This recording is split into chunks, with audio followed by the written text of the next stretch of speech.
페이지 보시면 매매의가 나오죠. 563조 제가 한번 읽어볼게요. 이렇게 되어 있습니다. 매매는 당사자 일방이 재산권 이렇게 나와 있죠. 자, 매매 객체는요, 물건이 아니라 재산권입니다. 따라서 소유권을 거래하는 것도 매매지만 지상권을 거래하는 것도 매매고 채권을 거래하는 것도 뭐죠? 매매다.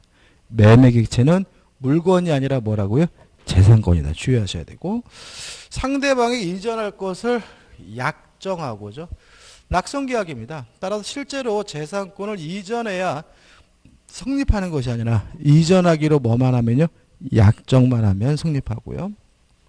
상대방이 그 대금을 반드시 재산권의 대가로 또 다른 금전을 주기로 해야 됩니다. 만약에 또 다른 재산권을 이전하기로 약정했다면 그것은 매매가 아니라 뭐죠? 교환인 거죠. 그래서 우리가 교환과의 차이점 결국은 재산권의 대가가 또 다른 재산권이면 뭐가 돼요? 교환이고, 금전이 되면 뭐가 되죠? 매매가 되니까 요 매매 대금이어야 된다 이거죠.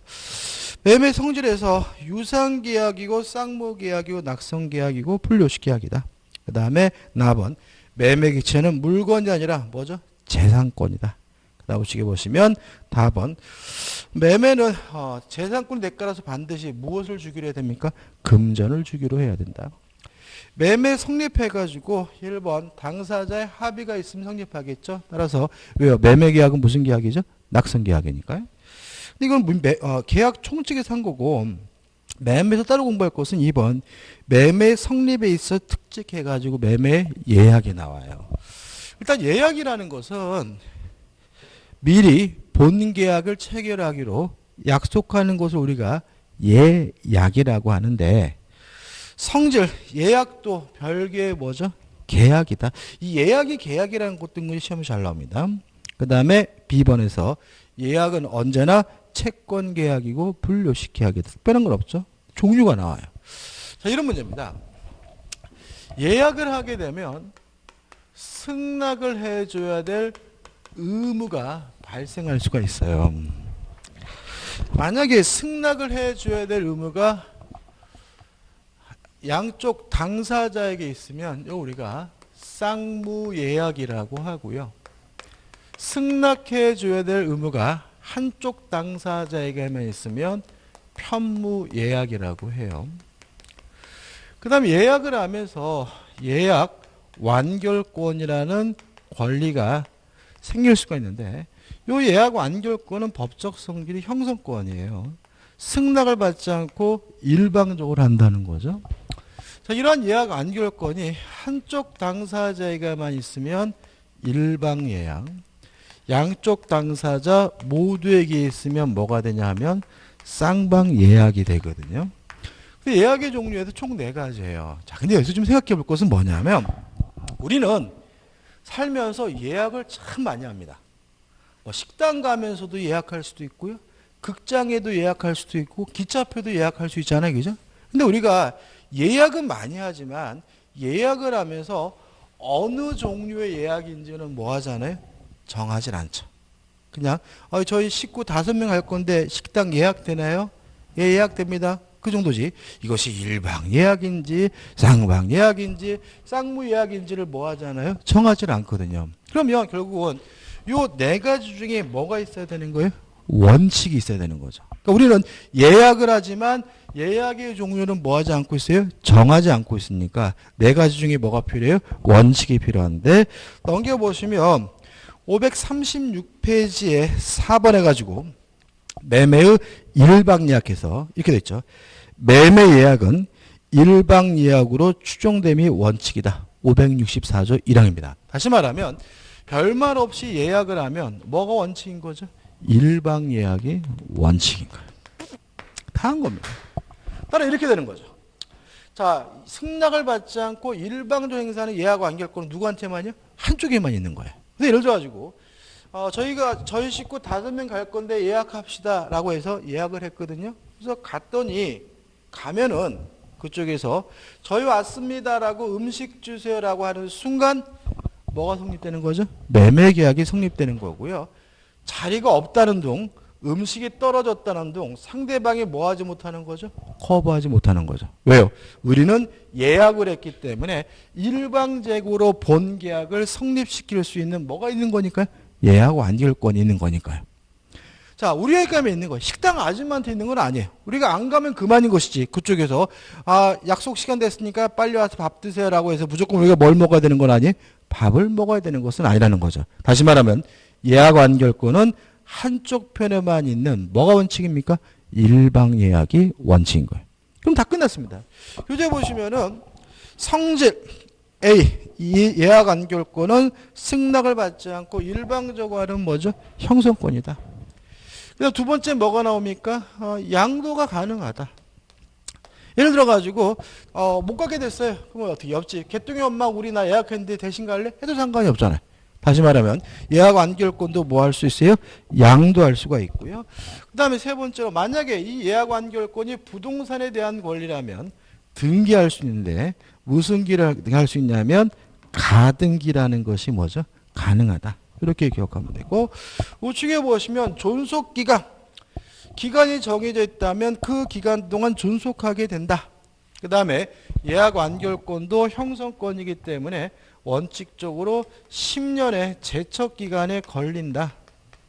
그죠? 근데 나머지 내용은 뭐겠어요? 적을 필요도 없어요. 자, 예를 들어 저희가 예약을 했거든요. 안 오면 식당 아줌마가 전화 오겠죠. 아니 예약하시고 왜 안 오세요? 오늘 밤 10시까지는 오셔야 돼요. 예약 완결권 행사 여부에 대해서 뭐 한 거예요? 최고한 거죠. 근데 우리가 만약에 오늘 밤 10시에 가지 않는다면 예약의 효과는 뭐가 돼요? 없어지겠죠. 따라서 상대방은 예약 완결권 행사 여부에 대해서 뭐 할 수 있습니까? 최고할 수가 있고요.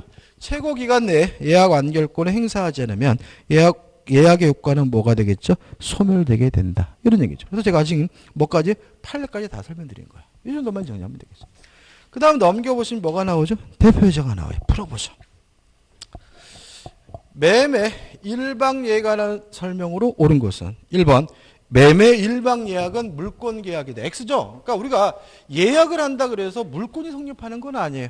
요구할 수 있는 뭐가요? 채권이 생길 뿐이니까 뭐죠? 채권 계약이고요. 2번 매매 일방 예약은 상대방이 매매를 완결할 의사를 표시한 때 매매 효력이 생긴다. 맞죠? 왜요? 예약 완결권은 승낙을 받지 않고 일방적으로 하는 뭐이기 때문에 형성권이기 때문에. 답은 뭐죠? 2번이에요.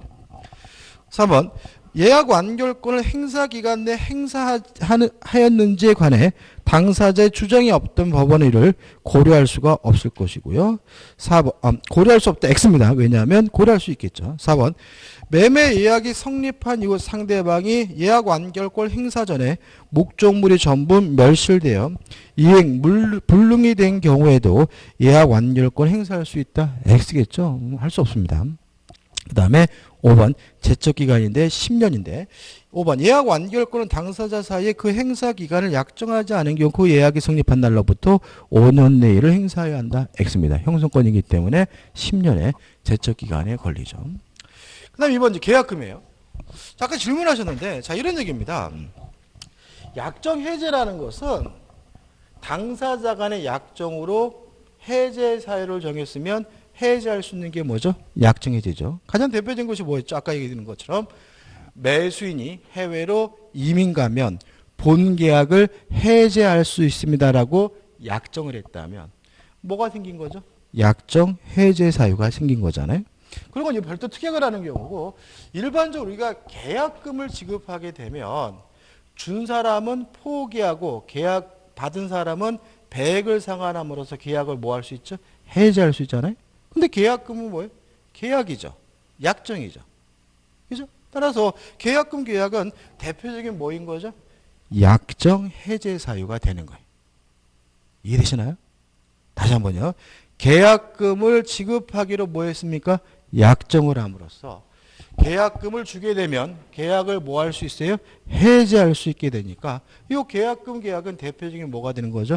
약정 해제 사유가 되는 거죠. 근데 만약에 계약금을 지급하기로 안 했어요. 그러면 계약금을 위로 계약을 뭐 할 수 없어요? 해제할 수 없으면 너무나 당연한 거죠. 그죠? 그런 얘기입니다. 그죠?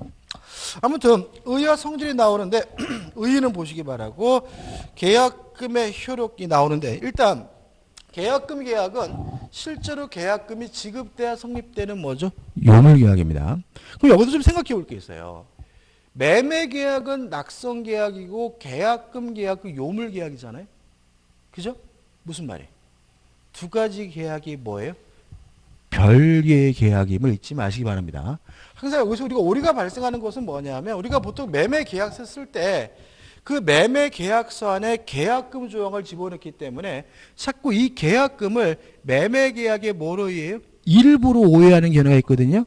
근데 계약금 계약과 매매 계약은 뭐죠? 별개의 계약이에요. 물론 매매 계약이 무슨 계약이에요? 주된 계약이고 계약금 계약은 무슨 계약이었습니까?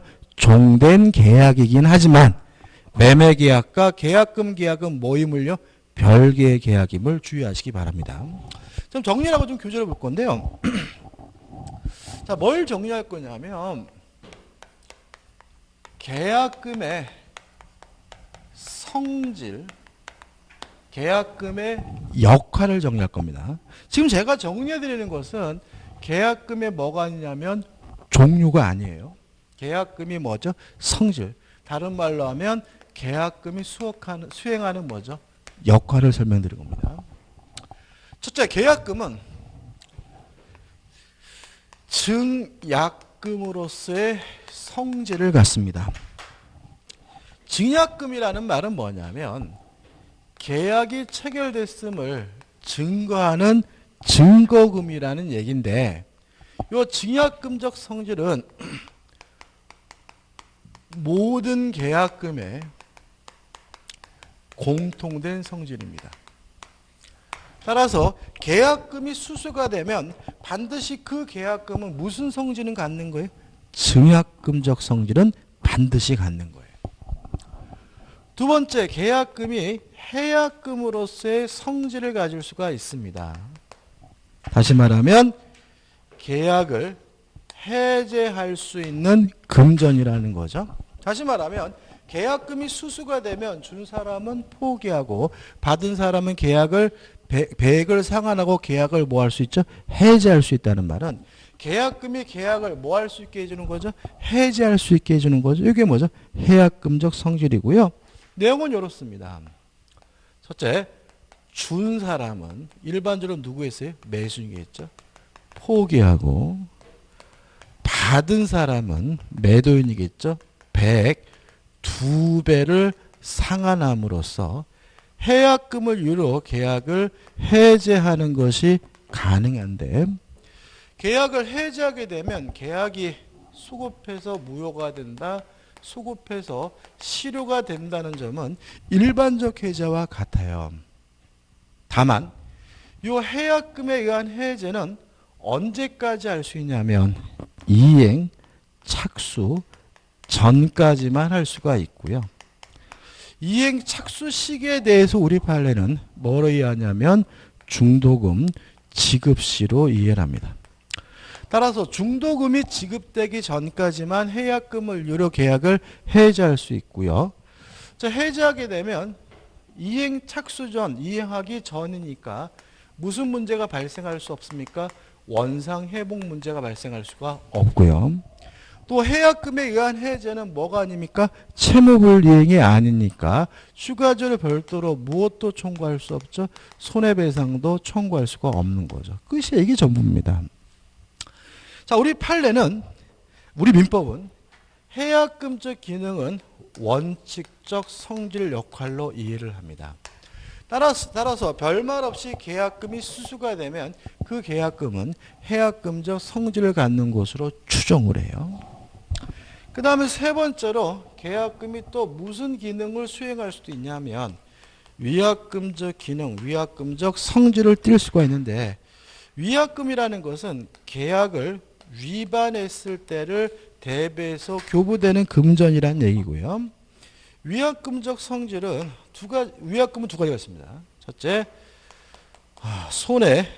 손해배상의 예정일 수가 있어요.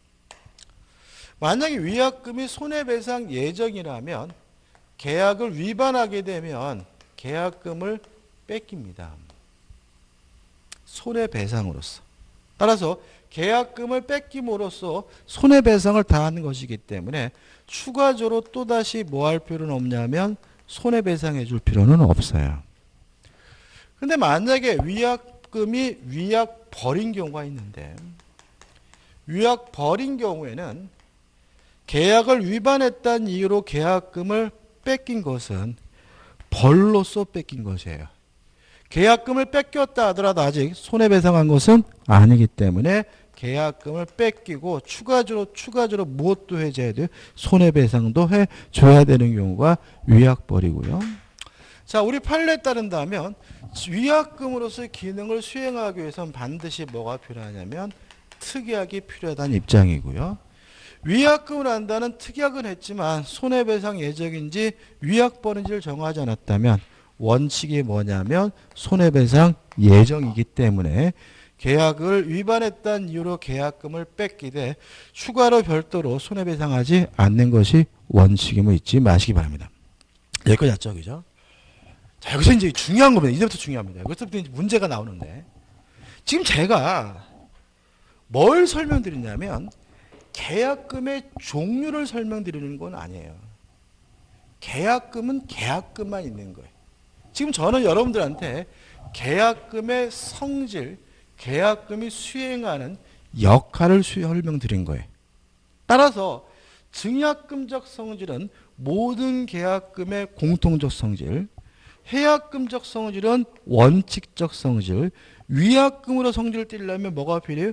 특약이 필요하다는 말은 별말 없이 계약금이 수수가 됐다면 그 계약금은 원칙적으로 증약금, 해약금 두 가지 역할을 수행하는 거예요. 자, 계약금을 수수하면서 위약금을 한다라는 특약을 하게 되면 이제 이 계약금은 증약금, 해약금, 위약금 세 가지 역할을 수행하는 계약금이 되는 거예요. 이거를 증약금이니 위약금이니 해약금이니 이거를 따로 개별적으로 존재하는 종류를 이해하게 되면 시험 문제 풀 때 반드시 뭐에 빠집니까? 함정으로 빠지게 되는 거예요. 자, 이건 우리는 종류가 아니라 계약금이 수행하는 뭐인 거예요? 역할인 거예요. 그러면 최근에 문제 이렇게 나왔죠. 자, 만약에 계약금을 수수하면서 해약할 수가 없다, 해지할 수 없다라고 특약을 하게 되면 그 계약금은 무슨 성질만 쓰는 거죠? 증약금적 성질만 갖는 계약금인 거죠. 왜요? 원칙이 해약금이라는 말은 별말 없이 계약금이 수수가 되면 해약금적 성질을 갖는다는 말은 당사자 간의 특약으로 해약금적 성질은 뭐 할 수 있어요? 배제할 수 있는 거죠. 그럼 뭐가 되는 거죠?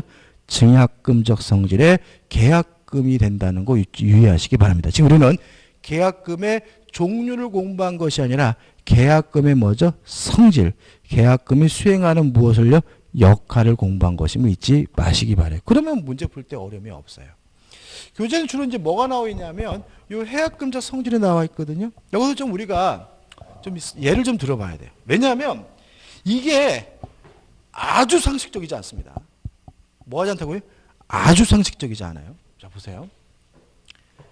갑이 소유하고 있는 아파트에 대해서요, 을과 만나서 예를 들어서 3억에 매매 계약을 하고요. 보통 1할 주죠. 그래서 3천만 원의 계약금을 줬어요. 3천만 원의 계약금을 주면서 이 계약금을 위약금으로 한다는 뭘 했냐면 특약을 했어요. 그러고 나서 이제 중도금을 주기란 날이 됐는데 을이 갑자기 뭘 깨달았냐면 이 아파트를 잘못 샀다는 사실을 깨달았어요. 그럼 우리 대한민국 남성들은 어떤 행동을 하냐면 갑한테 전화해가지고 계약금 좀 어떻게 돌려받을 수 있을까 없을까 이렇게 고민하다가 혼자서 어떻게 해요? 아이씨, 계약금 날렸네. 지 혼자만 생각하는 경향이 많아요. 그래서 계약금은 날렸다라고 지 혼자만 생각을 하면서 중도금을 지급하기로 한 날 지급을 안 하면 갑한테 어떤 내용이 오게 되냐면 요 계약금 3천만 원을 내가 가져간다는, 몰취한다는 내용 증명이 오게 됩니다. 왜냐하면 위약금을 한다는 뭘 했어요? 특약을 했기 때문에 중도금을 지급하기 위한 날 중도금을 지급하지 않은 것은 계약을 뭐 한 거죠? 위반한 것이기 때문에 손해배상으로서 계약금을 갑이 뭐 할 수 있어요? 뺏어갈 수가 있는 거죠. 이해되시죠? 그죠? 여기서 엽기적인 것은 뭐냐면 그러고 나서 갑이 을에게 중도금을 달라고 청구를 하면 을은 못 주겠다라고 뭐 할 수 없냐면 거부할 수 없다는 점이에요. 왜냐하면 갑이 이 3천만 원을 가져간 것은 위약금으로 성질이 작용이 된 것이지 3천만 원을 뺏어갔다 그래서 계약이 뭐 된 건 아니에요? 해제된 것은 아닌 거예요. 무슨 말 아시겠어요? 지금 갑이 을로부터 받은 3천만 원을 받아간 것은 왜 받아간 거라고요? 계약을 위반했다는 이유로 계약금을 뺏어간 것이지 갑이 계약금을 뺏어갔다 그래서 계약이 뭐 된 건 아니에요? 해지된 건 아니에요. 그래서 이 갑과 을 간의 매매 계약은 계속해서 뭐죠? 유효한 상태이기 때문에 갑이 을에게 중도금을 달라고 청구하면 뭐 하지 못해요? 거부하지 못해요. 또 하나 이때 을이 부랴부랴 나 계약금 포기하고 계약을 해지하겠다라고 할 수는 없어요. 왜냐하면 이미 을은 갑에게 계약금을 뭐예요? 뺏긴 상태이기 때문에 더 이상 포기할 계약금이 없는 상태이므로 을은 이제야 비로소 나 계약금을 포기하고 계약을 해지하겠다라고 뭐 할 수는 없어요? 할 수는 없음을 주의하시기 바랍니다. 따라서 을은 뭘 해야 돼요? 중도금을 줘야 돼요. 중도금을 줬고요. 그리고 마지막에 잔금을 줬어요. 그래도 갑은 을에게 이전 등기를 안 해줍니다. 자, 왜 안 해줄 이유가 있어요. 자, 교재를 보시면은 몇 페이지 있냐면 넘기지 마시고 539페이지 하단에 보시면 이런 말이 나와요. 539페이지 하단에 보시면 계약의 이행과 뭐가 나옵니까? 계약금의 반환이 나와요. 이게 무슨 말이냐면 이 계약금은 일종의 보증금적 성질도 있기 때문에 이 매매계약 완전히 완수가 되면 끝나면 더 이상 계약금이 필요가 없기 때문에 갑은 을에게 계약금을 반환해 줘야 돼요. 자, 실무적으로 계약금을 반환하고 있습니까? 안 하고 있습니까? 반환하고 있다는 거예요.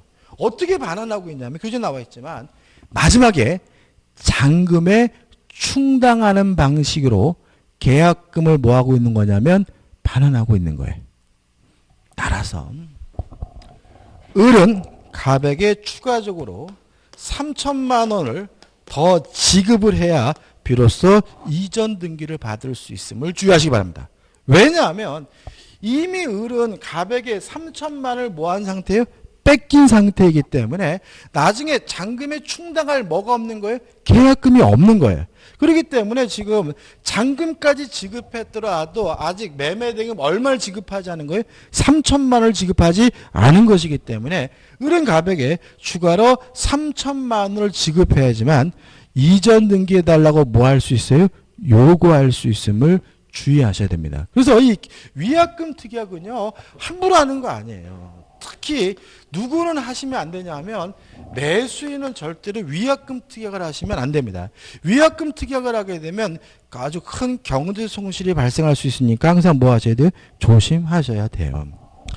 그 다음에 넘겨보시면 이제 뭐가 나오냐면 판례들이 나와요. 첫 번째 판례. 위약금으로서의 특약을 하게 되면 원칙이 뭐죠? 손해배상 예정이다. 따라서 계약을 위반했다는 이유로 계약금을 뺏기면 추가적으로 별도로 또다시 뭐 할 필요는 없어요? 손해배상하실 필요는 없다. 그 다음에 두 번째 판례는 위약금으로서의 성질을 띠려면 반드시 뭐가 필요하죠? 특약이 필요하다는 말이 남아있고, 그 다음에 세 번째 판례는 해약금을 이유로 계약을 해지하려면 이행 착수 전까지 가능한데 언제까지? 중도금 지급 전까지다. 따라서 중도금이 일부든 전부든 지급됐다면 더 이상 계약금을 이유로 계약을 뭐 할 수 없어요? 해지할 수는 없고요.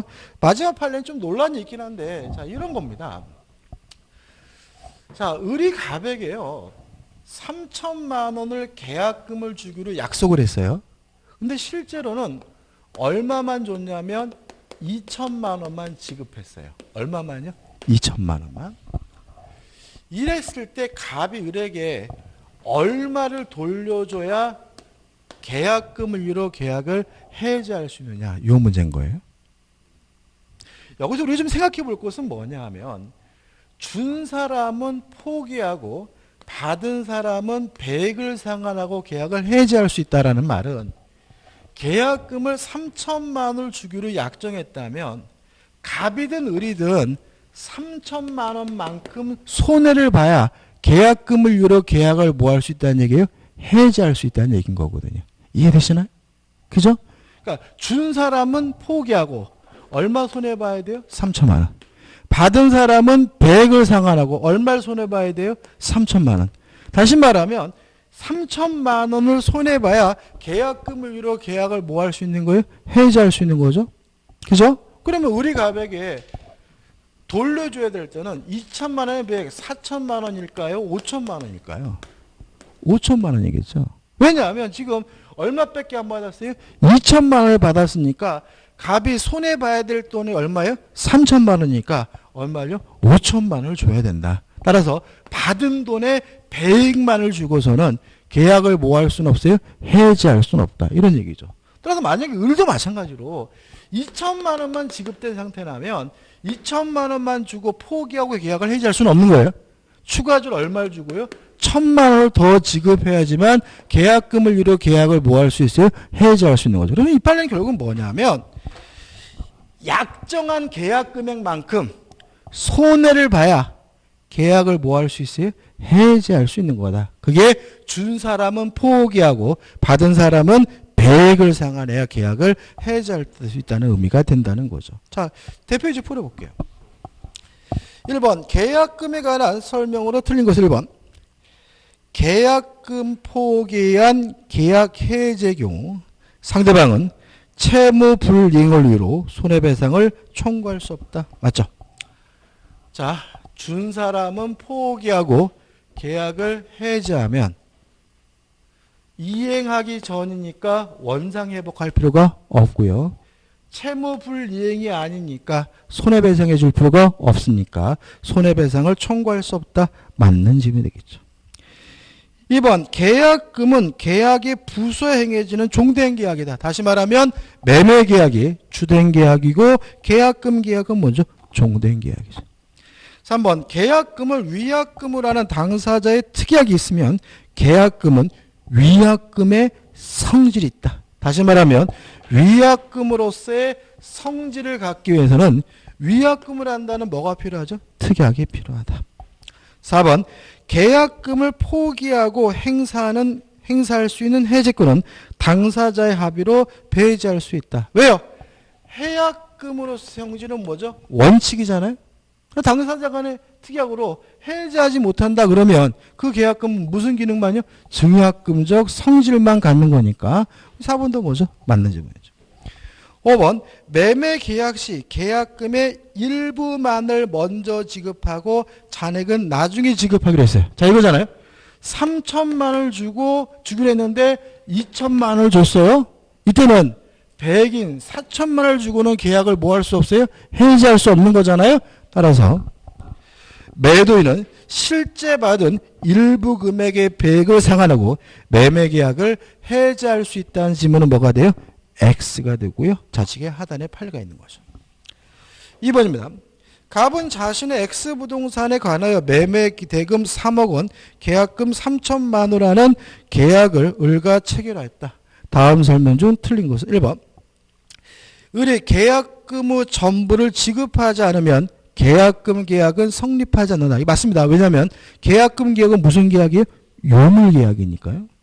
2번 을이 계약금을 지급하였더라도 정당한 사유 없이 잔금 지급을 지체한 때에는 갑은 손해배상을 청구할 수 있다. 당연한 거죠. 그러니까 우리가 계약금 계약을 했더라도 당연히 채무불이행을 이유로 계약을 뭐 할 수 있는 거예요? 해지할 수 있고 계약금 계약을 했더라도 매매대금 안 주면 손해배상을 별도로 뭐 할 수 있는 거예요? 청구할 수 있으면 너무나 당연한 거죠. 3번 갑과 을 사이의 매매 계약이 무효이거나 취소되더라도 계약금 계약 효력은 소멸하지 않는다. X입니다. 왜요? 매매 계약이 무슨 계약이요? 주된 계약이고 계약금 계약은 무슨 계약이요? 종된 계약이니까요. 답은 뭐죠? 4번, 3번이죠. 4번, 을이 갑에게 지급한 계약금 3천만 원은 증약금으로 성질한다. 왜요? 증약금적 성질은 모든 계약금의 뭐죠? 공통된 성질이니까. 5번, 을이 계약금과 중도금을 지급한 경우 특별한 사정이 없는 갑은 계약금의 배액을 상환하여 계약을 해지할 수 없다. 왜요? 이행착수 전 중도금이 지급된 후에는 더 이상 해약금을 이유로 계약을 뭐 할 수 없어요? 해지할 수가 없으니까요. 답은 3번입니다. 그 다음 매매 계약의 비용 반씩 부담한다. 다만 우리가 알고 있는 것처럼 등기 비용은 누가 부담합니까? 매수인이 부담하죠. 그죠? 다시 말하면 계약 비용은 반씩 부담하지만 이전 등기 비용은 매수인이 부담한다. 이 정도고. 넘겨보시면 매매 효력해가지고 매도인 의무 1. 재산권을 이전해 줄 의무가 있다. 그래서 권리를 이전해 줘야 되고요. 나번 목적물을 인도해 줘야 되는데 여기서 이제 중요한 내용이 나옵니다. 교재. 시험에 참 잘 나오는데. 자, 요 시점에서 매매 계약을 했고요. 요 시점에서 인도를 했어요. 그러면 인도하기 전이라면 매도인이 점유하고 있으니까 매도인이 과실을 수취하겠죠. 인도 후에는 누가 점유하고 있냐면 매수인이 점유하고 있으니까 매수인이 뭘 수취하는 거죠? 과실을 수취하는 거죠. 다만 우리 판례가 예외를 인정해요. 인도받기 전이라도 매수인이 대금 지급을 완납을 했다면 이때부터는 매수인이 과실을 수취한다라고 판시하고 있습니다. 따라서 매수인 입장에서는 과실을 수취하기 위해서 두 가지를 하면 돼요.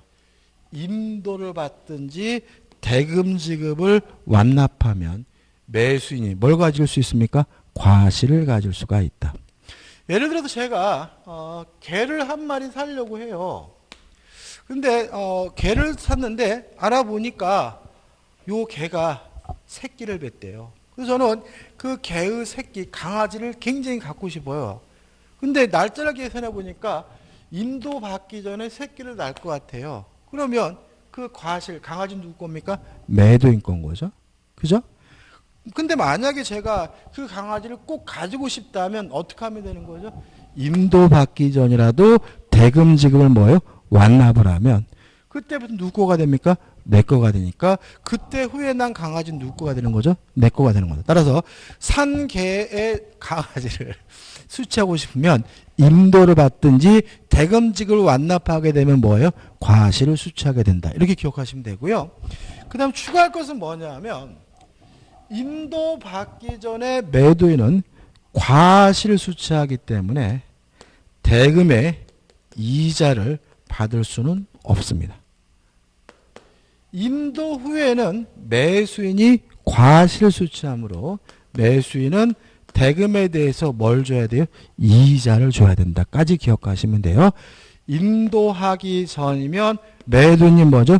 과실을 수취하므로 대금의 이자에 대해서 매수인에게 뭐 하지 못해요? 청구하지 못하고요. 인도 후에는 매수인이 과실을 수취하므로 대금의 이자를 매수인이 뭘 해야 돼요? 지급해야 된다는 것까지 같이 기억해 두시면 퍼펙트합니다. 그 다음 우측의 답은 매매계약은 물론 쌍무계약이니까 쌍방의 의무는 뭐죠? 동시행관계고요. 그 다음에 양가를 입원해가지고 뭐가 나오냐면 담보책임이 나오는데 이거 굉장히 중요하거든요. 담보책임은 좀 쉬었다가 보도록 하겠습니다.